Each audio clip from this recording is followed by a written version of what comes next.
The story changes at the drop of a hat. The hometown crowd was raving. Somebody remembers that Jesus is Joseph's son. Jesus says a few more things, preaches a little bit more, and then the crowd is angry. They are not happy that Jesus is the hometown boy stirring up some trouble in their seemingly comfortable lives. And the story tells us that they drive him out of the synagogue to the edge of a cliff. Some scholars say that it's perhaps more of a gentle hillside, but regardless, we're going to go with cliff.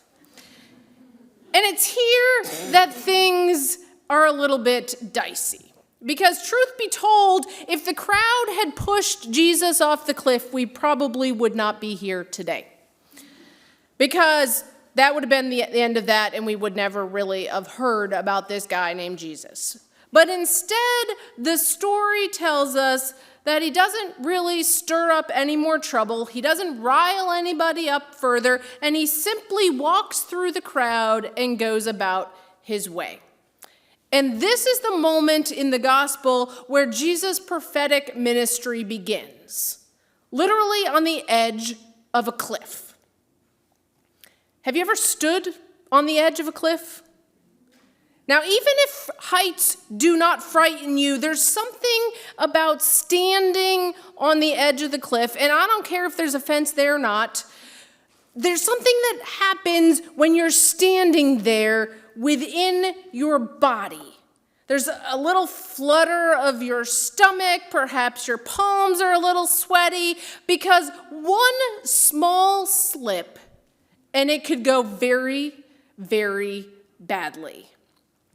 That feeling that happens on the edge of a literal cliff could also happen to us on the edge of a metaphorical cliff. So what is it that causes us to fear being at the edge of a cliff, about to find ourselves careening off the edge? What is it that takes us there? Is it coming to grips with the reality of our own economic privilege? Is it challenging our white privilege? Is it advocating for trans rights in the midst of a political climate where that is not the norm? Is it working for immigration and standing beside the undocumented ones?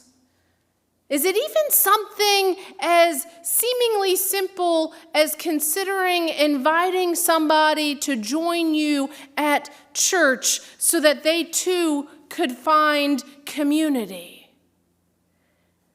Which one of those things or any other sorts of things make your heart beat a little faster, your palms a little bit sweaty as you start to imagine yourself doing something and you start to feel a little bit nervous, a little bit anxious, like you might just slip over the edge?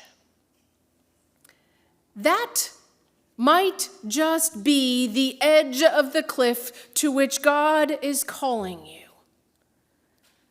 A place to stand, to work from, to love from. I talked with the kids earlier about February being Black History Month, and in January we celebrated MLK Jr.'s birthday. Dr. King worked on the edge of a cliff, speaking up and speaking out in ways that put him in harm's way. And he did that to spread love. And he kept going when it was hard, when the edge of the cliff threatened to send him careening over, and he just kept going. The story from our scriptures, Jesus didn't let the crowd throw him off the edge of the cliff. And instead, he walked through the crowd. We don't know what happened. We don't know why it happened. So that he could keep going. And from that moment on, Jesus kept doing his thing, proclaiming the realm of God, calling us to love God, to love neighbor, to love ourselves, right up to the end when his doing the very thing caused his death on the cross. Friends, the edge of the cliff is a scary place.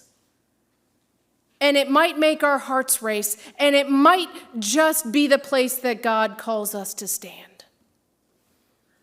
We are invited to face that edge of the cliff and to keep going.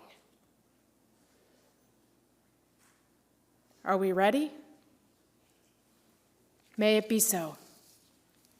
Amen.